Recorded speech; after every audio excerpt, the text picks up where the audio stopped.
Now, I've done editing on this months ago already. I just didn't have a chance to put this particular one out. But I just wanted to give you guys a heads up. There would have been some different tools I would have had my students use in this series, especially this dent. It's called Stanliner tools, and you will see it in the near future of how we are repairing dents, especially this type of damage. So if you're wondering how come I didn't see any Stanliner tools in this particular video, especially if you're on Dent Trainer, you will, but not in this particular repair because, again, I didn't have the access to those particular tools yet. So stay tuned for that. I hope you enjoy this series.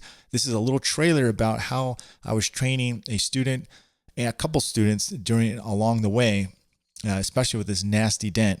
You're going to love these videos because you're going to be a fly on the wall seeing how everything goes. It's an awesome series. So check it out, denttrainer.com. Get on there. You'll love it. Plus you get a lot of tool discounts and you get a lot of media stuff for your company to help you market it. And most of all, you're going to learn a lot, even if you are a veteran tech and especially if you're a new tech. Take care. All right, so we got some nice nastiness. We've got all kinds of things going on. We got this buckle that's coming right across over here. We got a nasty crown right here. We got another crown over there, and we got to watch out for this buckle, this edge right here, that it does not buckle. Not that it cannot be done with some rods, but you are definitely going to want a lot of leverage, and you're going to use the tire as well for a lot of leverage. Oh, glue. Okay, just get the stick on there. There you go. Look at that. It popped the body line. Let's get this out of the way for a second. The last little bit. You see how we managed that? Get that down? Yes, this looks a little overwhelming, but don't look at any of that. This right here needs to be tapped down. Okay?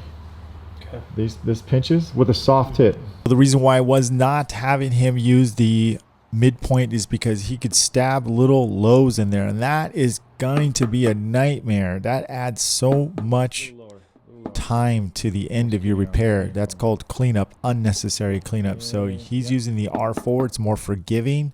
All right, Joe, I want you to explain to everybody what your objective is here and what are you going to do. So we're going to be using hot glue. We're going to try to pull out the center pit over here, but the inside, not the whole outer edge. We want to get more of the middle in, pinched right there. Okay. Well, you guys know what this means, right? La da da, da da dee, da da da. Flea on a hound dog. Look at that nice little. So, what do I mean by tug of war? Tug of war is when you have a low and a high next to each other. In this case, it's technically a crown, a severe crown with a low. Here's the low, here's the crown, here's the low.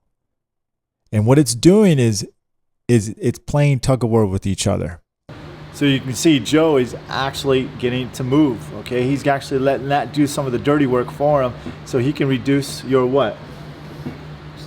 Like high pushes, exactly. Low tap in. Exactly, reduce his missed pushes or anything that could cause him to go back and spend too much more time on cleanup, because that's what's crazy about it. We know we can get this out, but the cleanup, can he reduce, how much can he reduce his cleanup? That's the main thing, okay?